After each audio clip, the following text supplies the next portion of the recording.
I think it was him that was responsible for chasing down Cal Watkins as well. Watkins was in over the try line, ready to put the ball down, because he was casually looking to ground the ball. Cunningham got behind him and knocked the ball loose, so it saved a try, an absolute certain try. So good work from him. But Leeds did everything they needed to do to win the game, and eventually their class told. The player I want to talk about for Leeds, though, most of all, would be the guy that I'd be looking at for player of the season for them, which is Jimmy Kindhorse. It's got to be Jimmy Kindhorse or JJB for me, if you're going to be voting player of the year. He got through for, I can't remember if he scored the try or whether it was his run that got through to put somebody else in. But they had Joel Moon in the halves, and there's a play about 20 minutes into the game. After Danny Maguire went off injured, that was it? No, Moon started in the halves anyway. It might well have been after he went off injured, but neither here nor there. Moon started in the halves. And they had young John, what's his name, on the bench. Lovely. And so Moon's kind of crowding along the line, traversing it, looking for an option, and Kindhorse runs an absolute beautiful line contra to the way that Joel Moon's going. The London defence had no idea that it was coming, and he just picked up the ball and broke the line. And I don't recall whether or not he got under the sticks to score, whether he passed the ball to someone else, but it was that kind of line running and that sort of vision from Jimmy Kindhorse that's really impressed me this season. In a year where Leeds have been patchy and hit and miss, by the kindest of descriptions, he's been one of their better players. It would almost suit that second tier in their squad level player is the player of the year in a season where the top tier players either haven't been on the pitch enough or haven't performed well enough. But like I say, Leeds were good value for this in the end, but London certainly didn't let themselves down, would be my assessment. We did get some stats for this one then. Yeah, Tom Briscoe, 3 tries, 118 metres, 2 clean breaks. Callum Watkins, a try, 3 try assists, 6 tackle busts, 2 clean breaks. Liam Sutcliffe keeps going well actually now at fullback, settling in there. 1 try, 7 tackle busts, 159 metres. I'm guessing he's not being pressured too much defensively when he's playing against these lower tier sides, and it's helping him be able to express himself and all that. Williams for London grabbed a try 147 metres, and opposite him McCarney with a try 119 metres, 2 clean breaks, and Sliney in the front row there with a try assist, 6 tackle balls, 111 metres and 2 clean breaks. Yeah, absolutely. Okay, Paul got in touch. I assume that this is Campbell. I think so. You would think so. He says, good for the lads, they deserve more from this. I guess certain things like a foot in touch, conversion, missing the posts don't matter when it comes to Super League clubs. Broncos showed they can mix it with the best. Chris Macy got in touch. He says, I cannot fault the effort the lads put in today. Hold on, Paul. Yeah.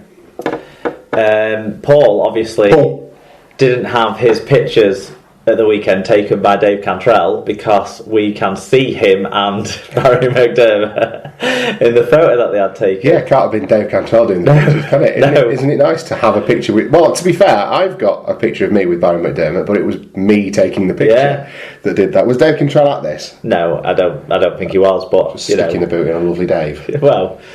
the guy can't take a picture. He can do a lot of stuff, but he can't take a picture. He can. Is international caliber go player, but he can't take a picture. Well, there you go. But have you completely put me off my flow now? Paul got to meet Barry. And tweet the picture out. No, it was good to see. Barry wanted a mention, and someone else jumped in and said, "Well, he needs to send in a match review, then, doesn't he?" Yeah, exactly. There you go. That's it. They do say don't meet your heroes, but I think Barry McDermott probably enjoyed meeting Paul. I think he'll have had a good time.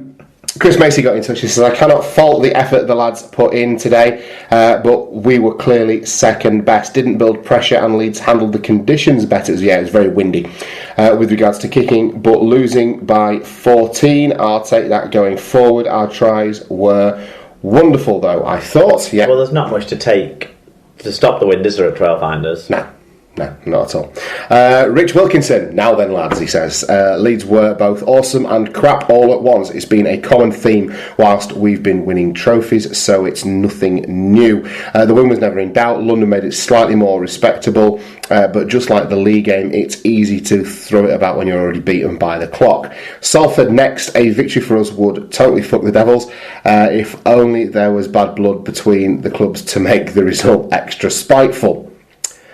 Cheers, Rich. Cutthroat J got in touch. He said, great attack from London, and whilst not wonderful defence, they never gave up, as Watkins can attest to. I hope Maguire's injury isn't too bad, but I'm left wondering if he shouldn't retire, as it seems his body may no longer be up to it. We thought that at JJB though, and look at the year he's had. Yeah, that's it. I think they'll try and get another year out of him to help the younger halves, maybe.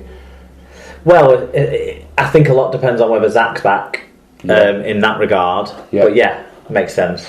Yeah, there you go. And we'll give the last word on this one to London Faithful. They said, proud of the Broncos' effort against Leeds.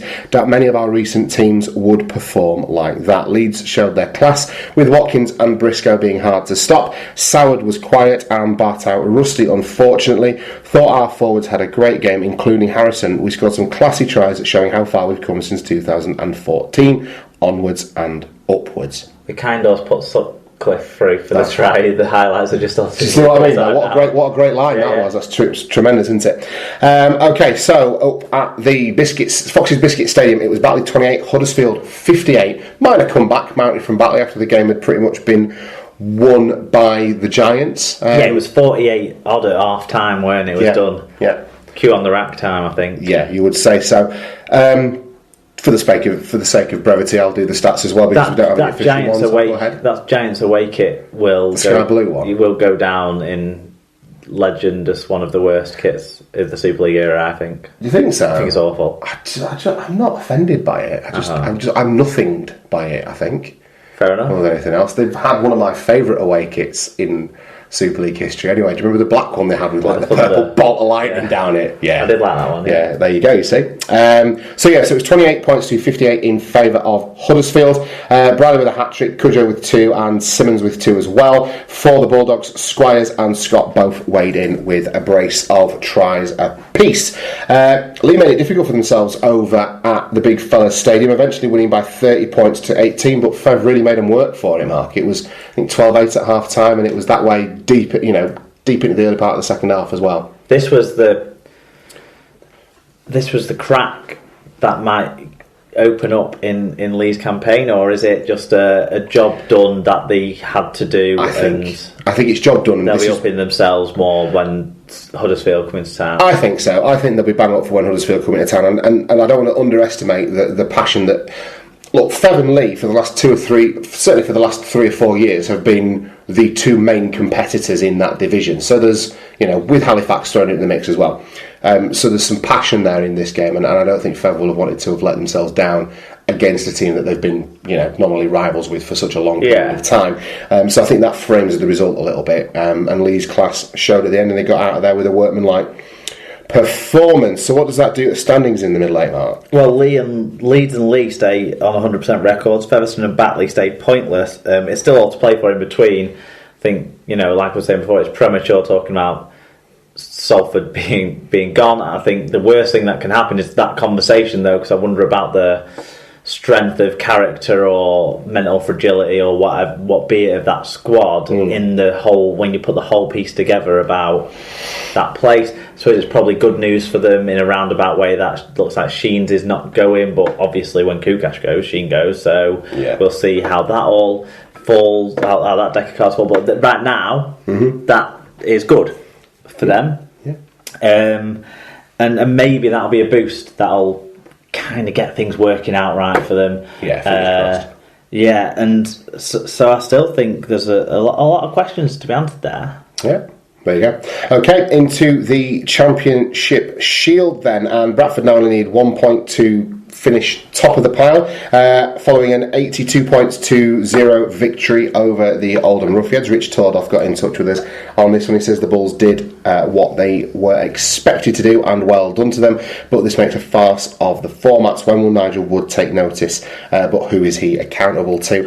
No, it does make a total farce that an Oldham side is paid barely more than a League One side, but a Bradford side is paid almost what a Super League side gets. First of all, I agree with you. Yeah. I don't think it does make a farce of it. I think the farce is that Bradford have run themselves so poorly that they're in this position in the first place. I don't think it's necessarily that this competition is a farce. I think the farcical thing for me is the way that the club has been run. The Super 8s are designed so that the full-time sides play in the middle eights. Yeah. and they're not because they've done a bad job. Yeah, precisely. It was Halifax 22, Dewsbury 24 in a close one down at the Shea. Sheffield went down in a close one as well, 38 points to 40 at home against Swinton, so you got value for money there. And there was another close game at up in Cumbria as Workington were beaten 24 points to 28 by local rivals Whitehaven. Yeah, without a coach, but they seem spurred on by the leadership group that they put in place of senior players. Big win for Haven in that it's the only way they had a chance. Yeah. They were done if they lost this game, basically. Yeah. So what does that do to the rest of the league standings then, Mark? Well, Swinton hold only a 4-point lead over the Cumbrian sides with 4 games left to play. Oldham a point ahead of Swinton and are only 2 points behind the top 4, though, in a Shield playoff spot. So, obviously, Dewsbury and Sheffield's inconsistent form for most of the year means that there's an opening still to get into that top 4 for the likes of Oldham and Swinton, even though they do have to have an eye over the shoulder. Maybe that result with the Cumbrian clubs sharing the last 2 games they've played has balanced that out and pushed them into a difficult position. Yes. Okay. Into the League One Super 8s then, London Scholars were beaten at home 54 points to 4 by the Barrow Raiders. Toulouse, as you might expect, were 46 points to 6 winners over the Rochdale Hornets. Doncaster won a narrow one at home against the Keighley Cougars, 26 points to 24. And York were beaten at home by Hunslet at RLFC, 33 points to 12, Mark. Yeah, Barrow rise to second ahead of Rochdale on points difference, which if they keep it up gives them 2 chances for promotion. So, some positivity for Cumbria at least with Barrow, sort of the form side in that division if you take Toulouse out of the equation. The Hawks and the Cougars sit outside the playoffs at the moment. Keighley, with only 2 games left, are 3 points outside the 5. We've fallen right out with Keighley Cougars, haven't we? Well, I just think that kind of this has been the bad year for them, but they deserve to be where they are. They've not performed regularly enough. They've shown what they can do at different times this year, and they just haven't done it regularly enough. And it's someone will be getting their marching orders. Someone will be getting their paws, won't they? Into the League One Shield then, it was Hemel 10, Newcastle 66. Coventry beat the Gloucestershire All Golds by 33 points to 20, and South Wales beaten at home by 12 points to 20 by the Oxford team, Mark. Yeah, so Tim G Radio got in touch, said seems a lot of refs fault coming from the Scorpions camp, but a tremendous effort coming from the Dark Blues to record another win.